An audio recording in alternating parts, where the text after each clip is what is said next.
नुआपड़ा जिला खड़ियाल विज्ञापित परिषद राजनीति रे एक बड़ परिवर्तन घटी। एनएससी अध्यक्ष उज्जवल गुप्ता आज भुवनेश्वर स्थित राज्य बीजेपी कार्यालय में विधिबद्ध भाव भारतीय जनता पार्टी रे जोग देइछन्ति। तांको सह एनएससी उपाध्यक्षा शकुंतला राउत मध्य बीजेपी रे सामिल होइछन्ति। एही मिश्रण पर्व रे खड़ियाल एनएससी रो 6 जण काउंसिलर मध्य बीजेपी रो हाथ धरिछन्ति। सेमाने हेले सिनुल कुमार साहू, मिनती हंस, रेवती सबर, नरेंद्र सबर, चंदन साहू एवं जसोदा सिंधुर। एहा सह समीर तांडी, सागर भोई और अनिल सिंधुर मध्य बीजेपी रे योगदान करिसंति।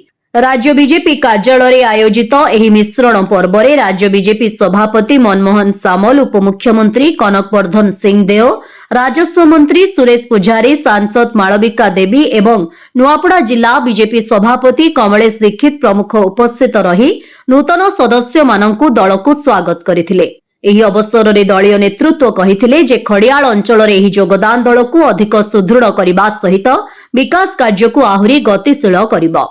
कार्यक्रम रे खरिया रोड एनएससी अध्यक्षा सोनिया जैन, खड़ियाल राजा देवदेव सिंह देवଙ୍କ समेत बहु वरिष्ठ नेता कर्मी उपस्थित थिले। खड़ियाल एनएससी अध्यक्ष, उपाध्यक्ष और एकाधिक काउंसिलर बीजेपी रे योगदान को नहीं नुआपड़ा जिला राजनीति रे यह एक गुरुत्वपूर्ण घटना भावे चर्चार विषय पलटिछि। ब्यूरो रिपोर्ट, विकल्प समाचार। आम चैनल को लाइक, शेयर एवं सब्सक्राइब करंतु।